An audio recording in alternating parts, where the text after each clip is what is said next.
My role is actually to come here to understand the challenges you're dealing with, to help unblock some of those opportunities, and where I can share some of my experiences or other things that I've seen to help you to grow and to be the best company that you can be.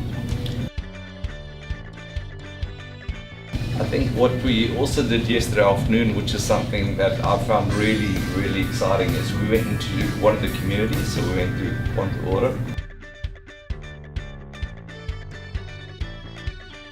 And met with some of the community leaders of that community and went and had a look at the impact that Cerro Matoso has had on that community in terms of the houses that they've got, in terms of supporting them to improve their livelihoods in that community. And again, you should all feel very proud of the contribution you've made, because without Cerro Matoso, their lives would have been less rich than they are today.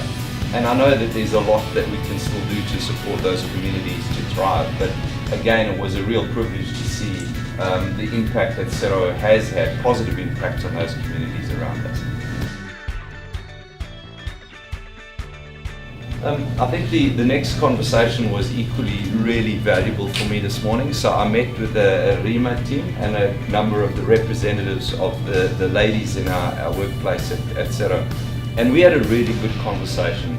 It was a fairly short 45 minutes conversation, but really good. And I must say I took away a lot of reflections from that discussion. We have a lot of conversation in South 32 about how we're going to create more gender equality in our workplace. How do we create more opportunities for women to advance? But at the end of the day, we've got to come back to the first principle, is that diversity isn't just about gender, it's actually all forms of diversity. And how do we create a place where all forms of diversity are celebrated and everyone is treated with respect and being treated as equal in the workplace?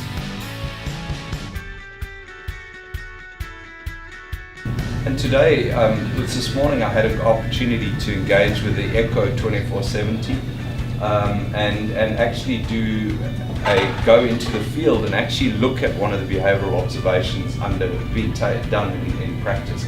And I must say, this is a very unique approach at Cerro Matoso. We don't have this in the same way any other part of our company. So I think you should feel very good that you've got a tool that is being applied in a very practical way to create a learning environment where people can actually learn from behaviours that perhaps aren't safe.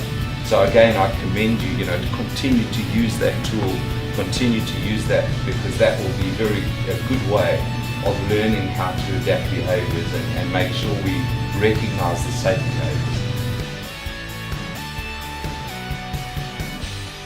So the 2 days for me is very much, firstly, every time I come to visit a site, I want to do a deep dive on a risk. So this time I looked at 2 specific risks. We looked at the electric shock and arc flash event, and then we also looked at an explosion in the precipitation facility. So those were the 2 risks that we had a look at. When I come and visit, I'm actually looking about the future. How are we creating a sustainable business? How are we thinking about risk management in the workplace? How are we thinking about culture? How are we thinking about the way that we're connecting with people to create a safer and more predictable outcomes?